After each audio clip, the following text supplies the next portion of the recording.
of days ago that I'm like, yeah, okay, whatevs.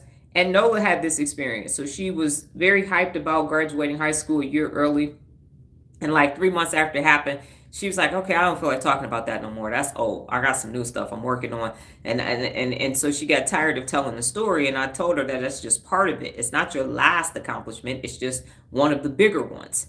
And the reason why people can't maintain it is because of being inconsistent. So when you have unaccountable people in your life, you will have blobs and nulls. So you'll have highs and lows. So you'll have a high sigmoid curve and it's going to drop back down. Another one and it's going to drop back down because you are surrounded by losers. And so what happens is everybody when they're younger is all gung-ho about the things they're going to do. Then life hits you in the face about 35 or 40. And now you're just like, I'm just trying to get to retirement. I ain't even trying to get. And so then you build your nice little decorated, highly decorated comfort zone in a good zip code and all of that. And now you want people to be woo and swooed because of your possessions. And that's it. Yeah, so I just got my look at my sign. And that's not it. And then you're walking around unfulfilled with an atrophied ass working memory, but you want to keep bragging about how you got your current level and status. But you've been sitting at this current level and status for 15, 20 years, and it's got dust on it. So there is a time, excuse me, and Phil Knight and Shoe Dog said, you got to get that out your system. So you're going to pull up and do all of that. But then what? Because the brain is like, okay, we accomplished that, but what else do you have? What else can we go do? And now you're so worried about your stuff that you can't be a novice no more. You don't want to, as Kevin mentioned, you don't want to put your voice out there and not run from what's going to happen. And so when you keep challenging yourself and taking risk on the daily basis, that's just some shit you did last month, last year, like I said yesterday, my Jiffy page is at 16.9 billion. My objective was to get to 1 billion views in a year. I did that. And from there, it just took off.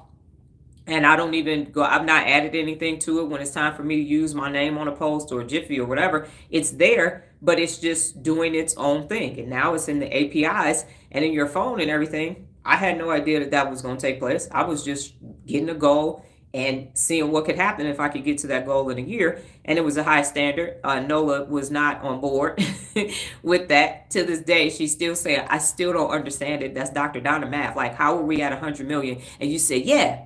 So 1 billion, it took us 7 months to get to 100 million views. And I said, oh yeah, we gonna get to 1 billion, no problem, in less time. I said we were doing 7 Jiffies a day. I said we just go up to 10 and the math is gonna start math. And Say's law, the rule of 10, watch it. And we got to 1 billion like 3 days before the year mark. So that's how that happens when you set and maintain high standards. When she was making $15 an hour, I said, you're going to be making $50 by the end, $50 an hour by the end of this year. And she looked at me like I said, I said, I got you. Watch this. Let me show you how this is done. And bada boom, bada bing, it was a reality. But you can't do that if you're surrounded by unaccountable people. So if you don't have high standards for everything that you do, check your people. Check your people. Check your people, because they are the ones that's bringing your property value down.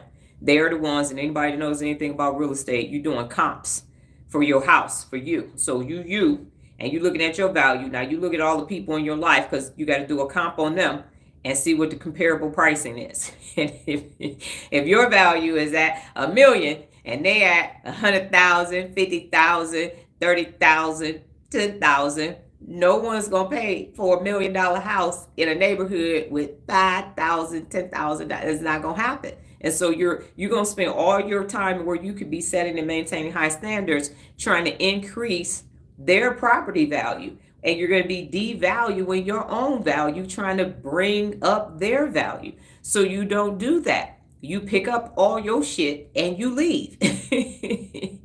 That's what you do. Y'all can stay here in Louisville. I'm out. I'm going to just turn it into a mobile home. They have that video of that Amish people picking up that barn and moving it. So just pick your stuff up and go to a different location. If you find that you can't set big, hairy, audacious goals and you can't set and maintain high standards, you are around losers and you are being personally unaccountable. Remember, I said 1% of unaccountability means that you are personally unaccountable. It means that you are personally unaccountable. Now, does anybody have anything to say before we go into our cognitive activities? If you do, remember, ...